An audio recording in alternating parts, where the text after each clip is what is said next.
Welcome to the deep dive. Today, we're getting into something really important, oral cancer awareness. Yeah, it's a topic that doesn't always get the attention it deserves. Exactly. And this really came about from a conversation I had with Dr. Parul Dua Makkar, a dentist who's incredibly passionate about this, down at the ADA's SmileCon in New Orleans. Right, and our main source material here is actually a YouTube transcript. It's from Let's Talk Smiles, featuring Dr. Makkar discussing her mission. Her mission to, spread awareness and really save lives. And what really struck me personally was her own story. She lost her brother, also a dentist, incredibly tragically to oral cancer. He was only 34. Wow, 34. That's incredibly young. It is. And here's the thing that really shifted my perspective. He wasn't a smoker. See, and that right there challenges the typical image many people have. Totally. It tells you straight away that, the usual assumptions about who gets oral cancer, they might be off. Absolutely. So our aim today is really to unpack some of that. We want you to understand the prevalence, how vital early detection is, and why those regular dental checkups are so much more than just checking for cavities. Yeah, definitely more than just plaque and cavities. And think about this statistic for prevalence. Oral cancer is the 6th most common cancer globally. 6th most common. That's huge. It really puts it into perspective. It does. And it highlights why dentists and hygienists, too, are really on the front lines here. They're trained to spot things early. Okay, so let's dig into that. What are those signs? What should people or their dentists be looking for? Well, Dr. Makkar really emphasized anything red or white in the mouth. Red or white patches? Yeah, patches, lesions, sores, anything like that that just doesn't heal up within about 2 weeks. 2 weeks. Okay. So even if you think, oh, it's just, my aligner repping. Exactly. Or maybe a sharp tooth. If it sticks around for 2 weeks or more, it needs looking at. Don't ignore it. Right. And she also made a really crucial point about pain. We often think cancer ease pain, right? That's the common assumption. But she stressed that these lesions, they can be completely painless. Which is why they can be so easily missed in the early stages when treatment is, most effective.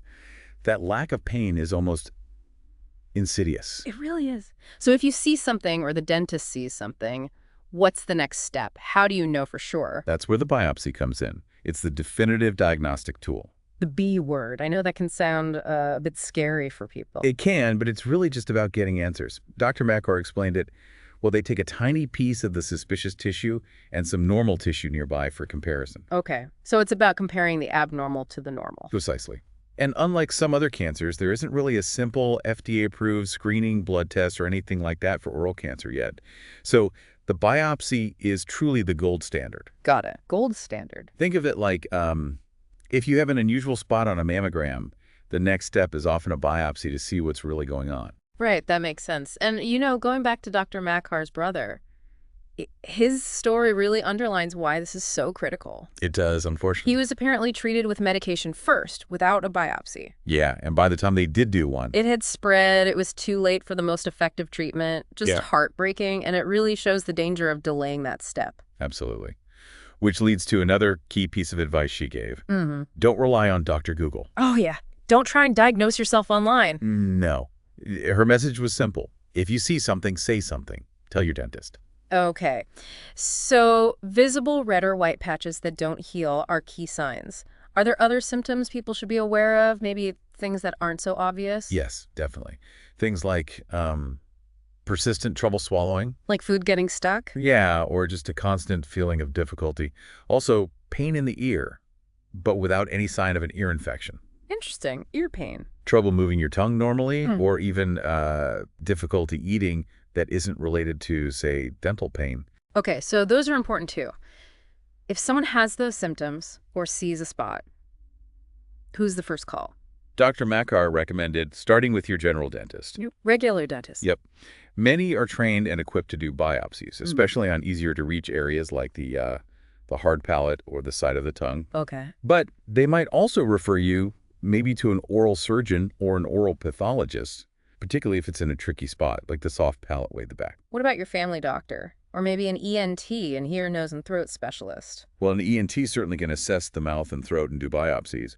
But dentists, this is really their wheelhouse. They spend so much time looking specifically inside the mouth during routine checks They're often more attuned to those subtle early changes. Gotcha. So dentist first is usually the best bet. Generally, yes. Now, something else that came up, which I found really, really eye-opening, was the link between oral cancer and HPV. Ah, yes, the human papillomavirus. This is the big one, especially for cancers in the back of the throat, the oropharynx. How big a link are we talking? Around 70%, 70, of oropharyngeal cancers are caused by HPV. 70%? Wow. Yeah, it's a major factor. And this is the same HPV that's linked to other cancers, like cervical cancer. Exactly the same virus types. Right. Cervical, anal, penile cancers. Yeah. They share that HPV link. Which is why Dr. Makkar pointed out this maybe surprising connection to OBGYNs and pediatricians. Right, because if a woman tests positive for high-risk HPV, say during a pap test, then her partner could potentially be exposed and at higher risk for HPV-related oral cancer. Precisely. It highlights how interconnected these health issues can be.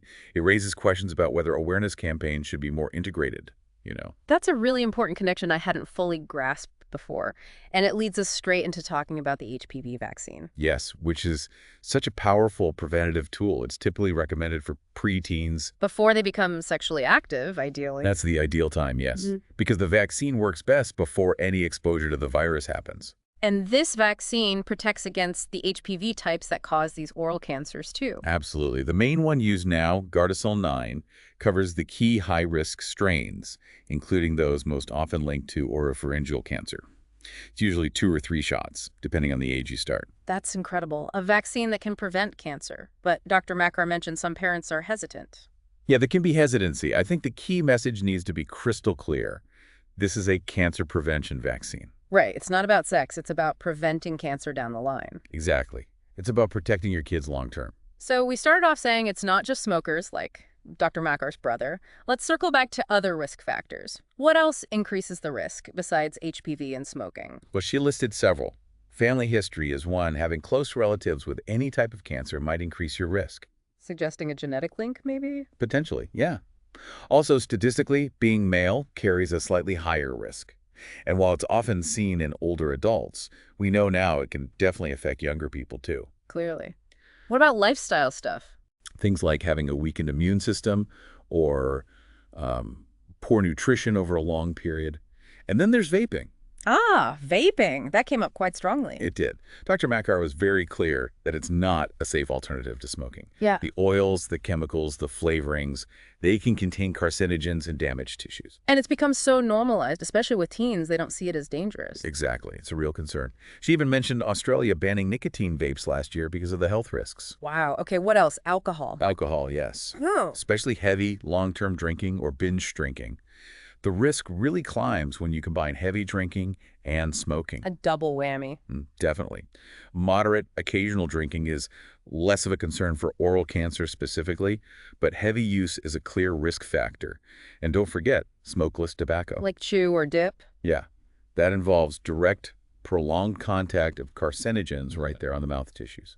Very high risk. And marijuana, with it becoming legal in more places. That's a bit more complex.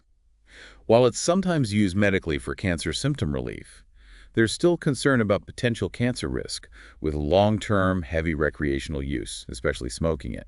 The research is ongoing, but it's not considered risk-free. Okay. So a whole range of factors beyond the typical ones. This all just keeps bringing us back to the importance of those dental visits, doesn't it? It really does. They are so critical for catching things early. Can regular dental x-rays actually show oral cancer? Sometimes. Your standard x-rays, like the panoramic one that goes around your head or the little ones, PAs, they might occasionally show a suspicious lesion, maybe in the bone. But not always the soft tissue stuff. Not reliably in the very early stages. Now, CBCT scan, those 3D scans some dentists have, they can show more detail in both bone and soft tissue. But they need expert interpretation, usually by an oral radiologist. So x-rays might help, but they aren't the main screening tool here. Correct. The visual exam by the dentist and hygienist, followed by a biopsy if needed, that's the core process. Biopsy remains the definitive diagnosis. And you mentioned hygienists earlier. They play a big part, too. A huge part. Think about it. During a cleaning, the hygienist is meticulously looking at every surface in your mouth. The gums, tongue, cheeks, palate. They probably spend more time looking around in there than the dentist does during the checkup part sometimes. Often, yes. They're really well positioned to spot subtle changes in color or texture or tiny sores that you might not have even noticed. They're like the first line of defense. Are there any special tools dentists use for screening besides just looking? Yes, there are. Some dentists use special lights, often fluorescent lights, things like the VL scope, for example. How did those work? They basically make abnormal tissue appear different, maybe darker than healthy tissue under that specific light. It doesn't diagnose cancer, but it can highlight areas that look suspicious and warrant a closer look, or maybe a biopsy, even if they look normal under regular light. Interesting. So another tool in the toolkit. Exactly. It's an adjunctive tool to help the clinical exam. It really sounds like Dr. Makkar is on a serious mission here. It's not just about dentists talking to dentists. Not at all. Her focus is broad, educating dental pros, sure, but also medical doctors, and importantly, the public. She really emphasizes the oral systemic link. That idea that your oral health affects your whole body health. Precisely. We know inflammation in the mouth is linked to things like heart disease, diabetes. So what happens in the mouth isn't isolated. And she also brings in the emotional side, the impact on patients and families. Her webinars bring together all sorts of specialists. It's very comprehensive. Okay. Hi, this is Dr. Parul Dua Makkar reminding you again, this is April. It is Oral Cancer Month, and make sure that you are screening all your patients, not just for today, but not just for this month, but every time they come into your office. So make sure that you know how to appropriately screen. What are the signs and symptoms you're looking for? How do you help your patient once the diagnosis has been made? What do you do? How do you support them throughout their journey? This is so critical and important, and how the team is involved in it. So what do you do for your team members to better educate them, and also about how to appropriately communicate with your patients as a physician, as a doctor, or even as a team member. So there's a lot of resource. Check out duagoodjob.com, and you can watch the free webinar and join in the fight against oral cancer. Thank you. Thank you so much for watching this episode of the Let's Talk Smiles podcast. I really hope that you learned something new and that you feel inspired to take your smile and your entire life to the next level. Now, if you enjoyed this show, be sure to like, comment, and subscribe so that you never miss an episode. If you have a question or you have a good topic that you want me to cover, drop it in the comments below. You know I'd love to hear from you. And don't forget, visit our website for more smile tips, dental consultations, and resources that will help you achieve the confident smile that you deserve. Remember, tune in for the dental knowledge and stay for the fun and confidence boost. See you next time. Bye-bye.